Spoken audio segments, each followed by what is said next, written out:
Making me go empty-handed today. Have you seen that we have some of the Ben Holladay stuff? Ben Holladay. I did not see Ben Holladay, but I was looking for. Oh, I'm being You got? Is that the wheated? That's the soft red wheat bottled and bond. She's actually looking for it on the floor back there. We have 4 bottles left. Oh, really? Yeah, what's up, Dave? Wyatt does this to me every time. Ben Holladay, soft red wheat, bottled in bond.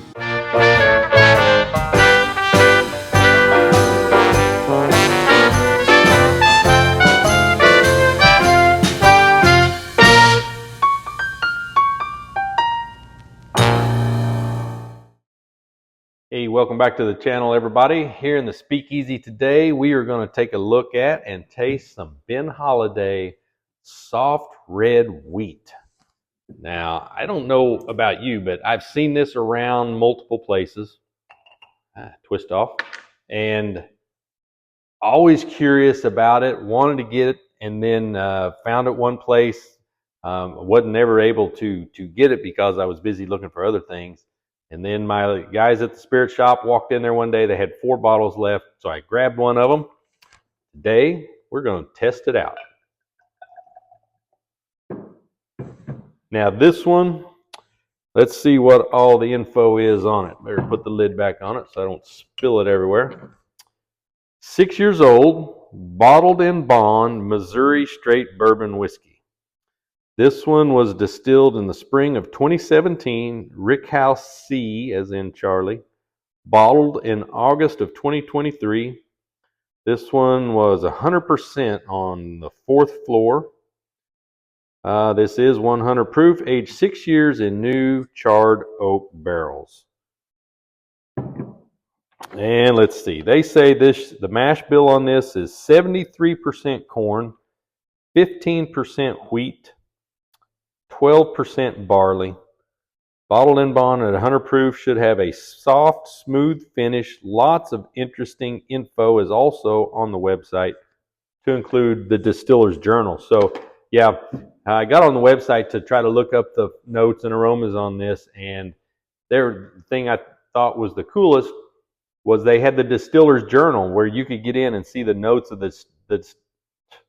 you could see the notes of the distiller as he went through the process of checking these barrels, tasting the barrels, his notes about what they tasted like, etc., if they moved them or not, etc.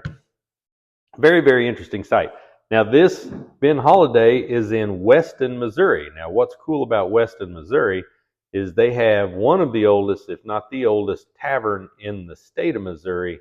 I cannot, for the life of me, think of the name of it. I will go look at that in my office. Put that information right down here at the bottom, because I have a mug that I bought there at that tavern. It is a really cool old tavern. If I ever go to the Ben Holladay distillery, I will go back to that tavern. Very, very cool. All right, let's get into it. Wow. Very, very soft, sweet smell.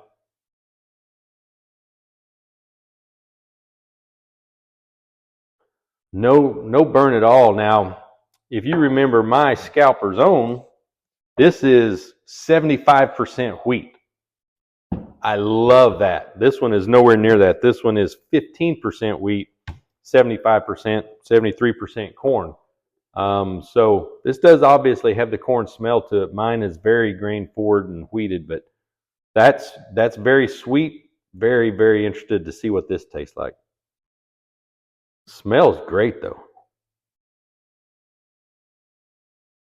Doesn't smell hot, doesn't burn the nostrils. Let's try this.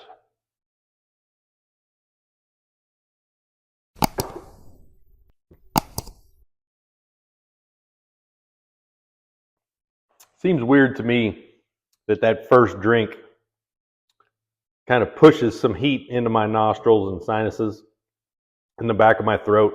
Really didn't expect that to happen.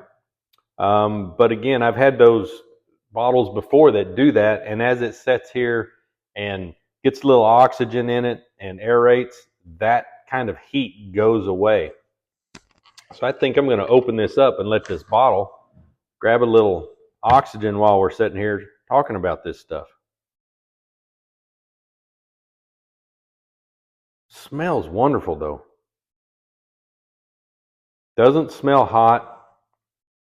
Obviously, they swapped out the rye for wheat, so I'm not getting any of those spicy, peppery smells to it.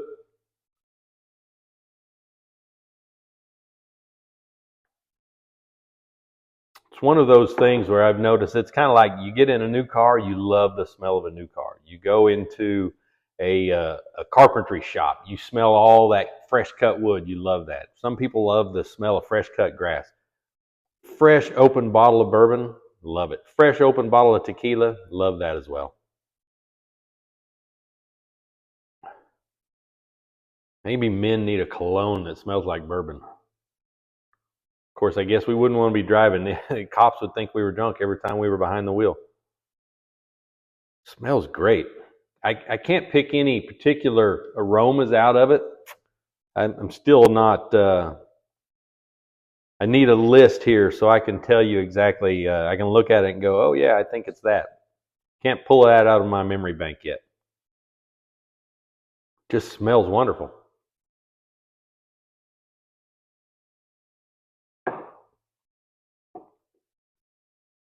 Yeah, that second drink didn't have near the heat as the first one did. Got a wonderful, wonderful flavor. I think this would be one of those I could sit here and drink neat. Because the longer it sits here, gets a little oxygen to it, the better and more mellow it is becoming. Tastes much better as it sat here for a couple of minutes. I don't think that there's anything else on this bottle that gives me information. Just says Missouri Straight Bourbon Whiskey. Now, one interesting thing I did see on the website is that for Missouri kind of set their own rules for something to be called Missouri bourbon. I didn't write all that stuff down or print it off, but check out the Ben Holladay distillery website. Very cool bunch of information about how what the rules are to be called a Missouri bourbon. Obviously, bourbon used to be, sort of only relegated to Kentucky because of Bourbon County and that whole lore and history of it. But then, as people found out, you can make bourbon in doesn't have to come from Kentucky to be called bourbon. So there's lots of good bourbon coming out of New York and Texas and obviously Missouri. Some are now here in Oklahoma, where I'm from. But again, I love all these small town spirits. I really don't even have a problem with some of them that say, if they get their stuff from Indiana, from MGP, that's fine. Just tell us on the label if that's what you're doing. MGP has some great, fantastic bourbon, whiskey, whatever you want to call it. My custom whiskey right here, which I just finished showing you guys the process to get that. This was all from MGP, although they do the blending out in California. I guess there's a company out in California that buys this and then formulates it according to what you want. But Ben Holladay is a great, great brand. This is something that I really like. This is my first one. From there, I will definitely try more. I prefer the sweeter, softer bourbons. I don't like a really high heat or high proof, really. You get up in the 130s, although I found that some have great flavor. Don't always agree with me going down because they got a lot of heat associated with them. Back to the task at hand. This is set here and oxygenated a little bit. Let's see.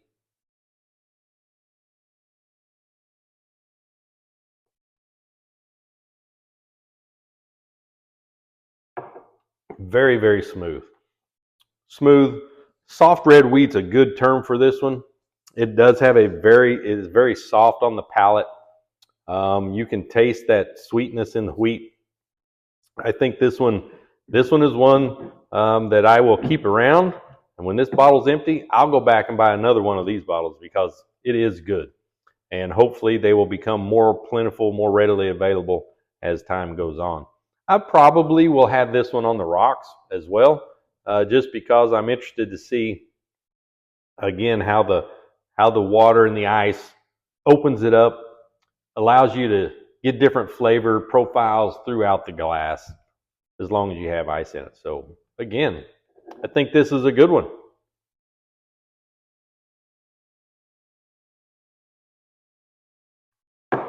Very well.